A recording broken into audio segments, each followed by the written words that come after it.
আপনার কাছে কি পুরনো চুড়ি এই রকমের আছে? আপনি ফেলেও দেবেন না এবং যদি কাপড়ের ট্যাগ যদি থাকে তাও ফেলবেন না এবং এরকম যদি অ্যালুমিনিয়াম ফয়েল থেকে আপনি অনেক কিছু করতে পারেন এবং আপনার সংসারে অনেক টাকাও বাঁচিয়ে দিতে পারে। আমাদের মহিলাদের সারাদিনে অনেক কাজ করতে হবে সংসারে, তাই না? কিছু বুদ্ধি এবং কৌশল জানা থাকলে আমরা কাজগুলো খুব সহজেই করে নিতে পারি। তেমনই কিছু ছোটো ছোটো কিচেন টিপস এনেছি যা আপনি খুব সহজেই করে নিতে পারবেন। আমরা প্রত্যেকেই বাড়িতে এই রকমের গ্রেটার আছে, তাই না? গ্রেটার ছোটো মোটো জিনিস হলে এই রকমের গ্রেটারে গ্রেট করি, তাই কি হয় প্রত্যেক দিন ব্যবহারের ক্ষেত্রে কি এর ধারটা চলে যায়, তো নতুনের মতন আর হয়ে থাকে না। যদি আপনার কাছে যদি এই রকমের যদি অ্যালুমিনিয়াম ফয়েল থাকে, তো এই অ্যালুমিনিয়ামের ফয়েল দিয়ে এইভাবে জাস্ট এইভাবে একটু গ্রেট করবেন, দেখবেন গ্রেটারটা একদম নতুনের মতন ঝকঝক করবে, একদম ধারালো হয়ে আসবে, আপনি খুব সহজেই গ্রেট করে নিতে পারবেন।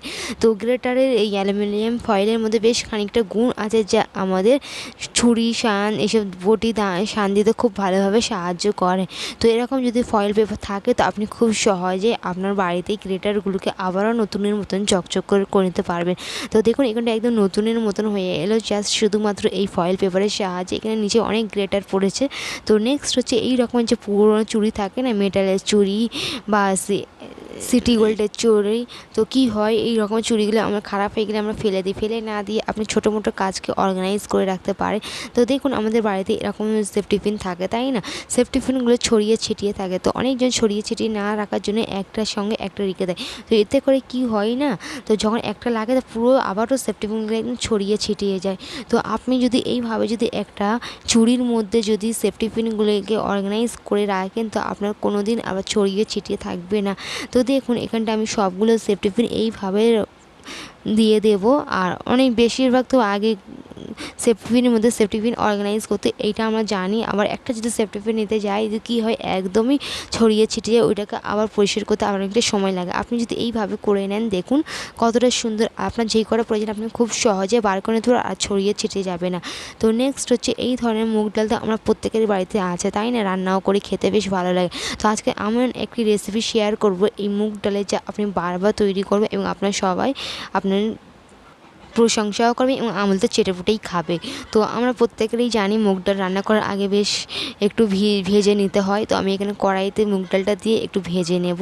তো ভেজে নিলে কি হয় কতক্ষণ পর্যন্ত ভাজবে সেইটাও জানিয়ে দিই, যারা নতুন গৃহিণী তাদের জন্য তো একদম বেস্ট, আর যারা জানে তো তারা জানেন। তো কি হয় এটা যখন আপনি ভাজবে একটা কাঁচা কাঁচা গন্ধ বাড়াবে, তো ভাজতে ভাজতে দেখবেন একটা কাঁচা গন্ধটা চলে গিয়ে একটা সুন্দর একটা স্মেল বাড়াবে।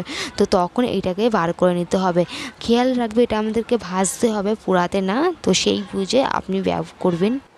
এবারে সুন্দর একটা ঘ্রাণ বেরাচ্ছে। এবারে আমি গ্যাসের ফ্লেমটা অফ করে দেবো। দেখুন শুনে দেবেন কালার হালকা হালকা চেঞ্জ হয়ে এসছে। তো চেষ্টা করবেন একদম জলাবার না, সুন্দর একটা স্মেল আসবে, আবারও বলে দিচ্ছি। তো এটাকে ঘ্রাণ আসার পর ভালো করে ধুয়ে নিতে হবে ঠান্ডা হয়ে যাওয়ার পর। তো এক সাইডে আমি এখানে একটু তেল নিয়েছি, আপনি কুকার বা ফ্রাই প্যান যেটা হোক ইউজ করতে পারেন। তো কুকারের তেলটা গরম হয়েছিল এর মধ্যে আমি দিয়ে দিচ্ছি একটু তেজপাতা, এলাচ, লবঙ্গ এবং দারচিনি দিয়ে ভালো করে একটু গরম করে নিতে হবে। এটাও বেশিক্ষণ না, তো এর ফ্লেভারটা থাকবে না, এতে জ্বলে যাবে। তারপর আমি এর মধ্যে দিয়ে দেবো পেঁয়াজ কুচি। তো পেঁয়াজ কুচিটাকে দিয়ে হালকা করে ভেজে নিতে হবে। তো এখানে আমি ডালটা ভেজে নিয়েছি, ধুয়ে নিয়েছি সেটাই ভাজা ডালটাকে। তারপরে এখানে আমি এই পেঁয়াজটাকে দিয়ে ভালো করে একটু ভেজে নেবো জাস্ট হালকা মতো। তো অত কড়া করে ভাজার কোনো প্রয়োজন নেই। তো এখানে ভাজা হয়ে আসলে তো দেখুন এখানটা ভালো করে ভেজে নিচ্ছি, হালকা গোলাপি কালার হয়ে ভেজেছে। তারপর এর মধ্যে আমি দিয়ে দিলাম ডালটা, ভেজে নেওয়ার পর ধুয়ে রাখা ডালটা দিয়ে দেবো, দিয়ে নেওয়ার পর একটু ভেজে নেবো। তো দেখুন এখানটা আমি দিয়ে দিলাম ডালটাও। তো এবারে এখানটা একটু ভেজে নিতে হবে, তো ভালো করে ভেজে নিতে হবে তেলের সঙ্গে। খুব সুন্দর একটা মজার রেসিপি করতে হলে দেখুন একদম খুব সহজ পদ্ধতিতে আমি মুগ ডালের রেসিপি দেখাবো। তো দেখুন এখানটায় আমি দিয়ে দিলাম আদা রসুন বাটা, তারপর এর মধ্যে দিয়ে দিলাম আদা রসুন বাটাটাকে কাঁচা গন্ধ না যাওয়া পর্যন্ত একটু ভেজে নেবো। তারপর আমি দিয়ে দেবো এর মধ্যে বেসিক মশলা যেমন হলুদ গুঁড়ো, মরিচের গুঁড়ো এবং লবণ এবং ধনে গুঁড়ো দিয়ে ভালো করে এটাকে একটু ভেজে নেবো 5 মিনিট মতো কাঁচা গন্ধ যাওয়া না পর্যন্ত। এটা যদি ভালো করে ভাজা হয়ে আসলে তারপর পানি দিয়ে এটাকে সিদ্ধ হতে বসাতে দেবো। আপনি যদি প্রেশার কুকারে দেবেন তো আপনি সে আপনার সিটি 2-3টে সিটি হয়ে যাওয়ার পর আপনার এটা গলে যাবে। যদি আপনি এটা ফ্রাই প্যানে করেন তো আপনার 15 মিনিট সময় লাগবে। তো অপর সাইডে আমি এখানে এর বাগার দেওয়ার জন্য দেখুন একটা পাতিলাতে তেল নিয়েছি, সর্ষে তেল। তারপরে দিয়ে দেবো এর মধ্যে গরম হয়ে আসলে জিরে, দিয়ে দেবো কেটে রাখা রসুন কুচি, পেঁয়াজ কুচি আর একটা শুকনো মরিচ তো দিয়ে ভালো করে ভাজতে হবে, এটা ব্রাউন কালার পর্যন্ত ভেজে নিতে হবে। বার্গার যত ব্রাউন কালার দিকে ভেজে দেবে ততটা মজা হয়। তো এইটা আপনি কোনো একটা হেতে করতে পারতেন, তো যেমন একটা খোলতা চামচে। তো আমি ওই বার্গার দেওয়ার ওপরে ডালটা ঢেলে দিয়ে আমি একটু ফুটিয়ে নিলাম। তো হয়ে গেলে মজার এবং অসাধারণ টেস্টের এক মুগ ডালের রেসিপি। তো নেক্সট হচ্ছে, আমরা যখন নতুন জামা কাপড় কিনি তো তখন এই ধরনের ট্যাগ দিয়ে থাকে, তাই তো এই ধরনের ট্যাগগুলো ফেলে না দিয়ে আপনি এইভাবে অর্গানাইজার করে রাখতে পারেন। তো আমাদের বাড়িতে এরকম ক্লিপ পিন থাকে, তাই না, এরকম ছড়িয়ে ছিটিয়ে থাকে। তো এইভাবে পিনগুলিকে আপনি অর্গানাইজ করে রাখবেন। দেখুন আমি এখানটা অর্গানাইজ করে রেখেছি, খুব সহজে আপনার ছড়িয়ে ছিটিয়ে থাকবে না, একদম অর্গানাইজ থাকবে। তো নেক্সট হচ্ছে, এখানে আমি আমাদের বাড়িতে প্রত্যেকের বাড়িতে গ্যাস লাইটার থাকে, তাই না। তো গ্যাস লাইটারগুলো কি হয়, তেল চিটে হয়ে যায়, তাই তো গ্যাসের কাছে থাকার কারণে। তো এইগুলো আমরা পরিষ্কার না করলে এটা আমাদের খুব তাড়াতাড়ি আমাদের নষ্ট হয়ে যায়। তো নষ্ট হয়ে যাওয়ার পর যদি আপনি বারবার কিনবেন তো কী হয়, ওটা ভালো কাজ করে না। তো আপনি যদি এই প্রথম আপনি লাইটারটাকে যদি ভালোভাবে যত্ন নেন তো দেখবেন আপনার এটা আরও দীর্ঘ সময় পর্যন্ত চলবে, যেহেতু এর মেয়াদ বেড়ে যাবে। তো আপনি যত যত্ন সহকারে রাখবেন জিনিস তত ভালো থাকবে। তো আপনি খুব সহজে পরিষ্কার করে নিতে পারবেন। দেখুন এখানে আপনি একটা ইয়ারবাডস নিয়েছি, তুলো কাটি। তো তো কী করবেন, তো এর ভেতরে দিয়ে যত ময়লা তেলচিটেগুলো আছে টেনে বার করে নিতে পারে খুব সহজে। এই যদি কান খোঁচানি না যদি আপনার কাছে থাকে তো আপনি একটা কাঠির মধ্যে তুলোকে জড়িয়ে এইভাবে টেনে বার করে নেবে। দেখুন কতটা নোংরা তেলচিটে বার হচ্ছে, দেখুন দেখতেই পাচ্ছে। তো এইভাবে পুরো লাইটারটাকে পরিষ্কার করে নিতে হবে। এইভাবে পরিষ্কার করলে কি হয়, আপনি যখন গ্যাস জ্বালাবেন তো খুব তাড়াতাড়ি গ্যাস জ্বলে যাবে। তো কি হয়, অনেক সময় বারুদটা বেরো হয় না বলে তো কি হয়, আমাদের গ্যাস অনেকটা ওয়েস্ট হয়ে যায়। তো আপনি যদি এটা যদি পরিষ্কার করে রাখেন তো দেখুন খুব একেবারে ইউজে আপনার গ্যাসটা জ্বলে যাবে। তো দেখুন এখানটা আমি পরিষ্কার করে নিচ্ছি খুব ভালোভাবে।